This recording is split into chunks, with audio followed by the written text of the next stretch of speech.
o diagnóstico do autismo do Bernardo tarde, né? Tarde, com 13 anos. Até então, eu era uma mãe louca que mimava a criança. Eu fiz pós-graduação em psicopedagogia, quando o Bernardo tinha 3 anos nessa época. E lá eu comecei a ver que tem a parte do autismo. Eu falei, gente, é o Bernardo. Muitas coisas era o Bernardo. Ele sabia o alfabeto, ele já começou a escrever com 3 anos, ele tinha hiperfoco, então era dinossauro, dinossauro, dinossauro, dinossauro. Era carrinho, não era assim, ele gostava de dinossauro, gostava de foguete, ele gostava de uma coisa só, mas ele não tinha estereotipia nenhuma, então ele não batia a mão, não andava em círculo, e ele me olhava no olho. E demorou anos para eu entender que eu era a única que ele olhava no olho, porque tem um negócio do autismo que eles não encaram, né? E aí, quando eu ia num médico, eu falava, acho que ele tem autismo. Não, mas ele olha no olho, eu falava, olha, então não tem. Era assim, que quanto mais avança, né, mais a gente passam os anos, a gente começa a ver que cada autismo tem uma característica, cada pessoa, né? E aí, até então, falavam que ele tinha TDAH ou que ele tinha epilepsia, porque ele tinha umas crises de ausência, que falava. Ele olha para um ponto e ficava ali. Então, demorou muitos anos até eu descobrir que ele tem autismo.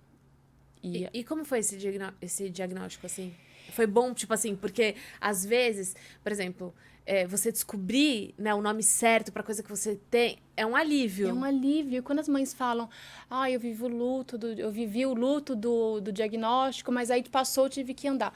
Eu sempre falo, a criança, ela era daquele jeito, ela tem aquela característica. Se tivessem falado pra mim, nunca que eu tivesse descoberto o autismo do Bernardo, eu ia estar tentando saber o que fazer com ele. Por que ele é tão sem filtro? Por que ele não gosta de cumprimentar as pessoas? Por que as pessoas falam com ele, ele responde olhando para baixo? Que educação que eu dou que não funciona, sabe? Mas com o diagnóstico, eu sei o que ele tem. Eu sei que ele tem certa limitação, que forçando ele consegue evoluir, mas é uma coisa cerebral, é uma coisa que às vezes limita mesmo. Então a gente tem que entender. Quando a gente chega num lugar, ele não vai olhar para ninguém, gente. Não é porque ele é mal educado. Então, o diagnóstico me trouxe muito alívio. Eu tenho até, quando eu postava no YouTube, eu postei, meu filho tem autismo, ainda bem. Sabe, porque eu descobri o porquê de tantas coisas do Bernardo, que às vezes eu não sabia. E aí muitas mães vêm conversar comigo, que descobriu que o filho tem autismo, e falam, eu tô vivendo um luto. Eu falei, gente, luto? Se seu filho, você descobre que ele tem câncer. É claro que eu não tenho muito lugar de fala em autismo muito estereotipado. Crianças não verbais, crianças que se debatem, crianças que batem na mãe, que não sabem ficar numa fila. Eu não tenho lugar de fala, porque o Bernardo não é assim.